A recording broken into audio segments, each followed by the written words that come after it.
चाणक्य ने एक बात कही थी कि कोई भी राष्ट्र बाह्य रूप से असुरक्षित हो और आंतरिक रूप से उसमें अगर उपद्रव हो तो राष्ट्र अराजक कहलाता है, और अराजक राष्ट्र बहुत शीघ्र समाप्त हो जाता है।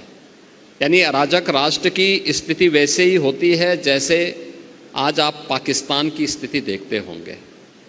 पूरी तरह अंदर से खोखला हो चुका है, अस्त व्यस्त हो चुका है।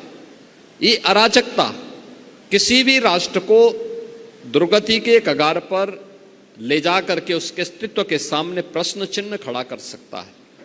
भारत इस दिश से प्राचीन काल से ही बहुत सजग रहा है, सतर्क रहा है, और उसकी सुरक्षा के लिए उस प्रकार के तौर तरीकों को अपनाने की एक प्रवृत्ति भी रही है।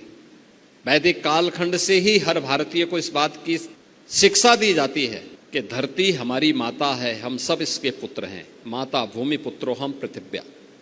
धरती हमारी माता है, तो माँ के साथ कोई भी सुयोग्य पुत्र किसी भी प्रकार की छेड़छाड़ और अराजकता को बर्दाश्त नहीं कर सकता है।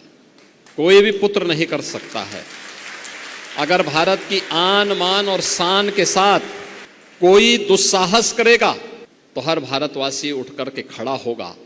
और यही तो प्रभु श्री राम ने हम सबको कहा था।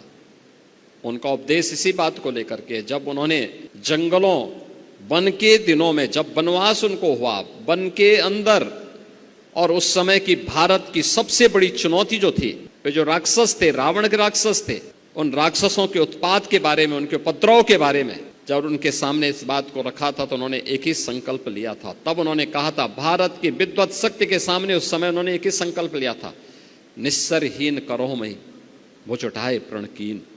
यानी एक ही प्रण किया था कि मैं इन राक्षसों को पूरी तरह समाप्त करके इस धरती को राक्षस विहीन करूंगा। ये राक्षस विहीन करने का मतलब उन उपद्रवी तत्वों को जो हमारी राष्ट्र की सुरक्षा में सेंध लगा रहे हैं, इनसे अपने राष्ट्र को मुक्ति दिलाऊंगा। यह संकल्प राम राज्य की आधारशिला बनी थी।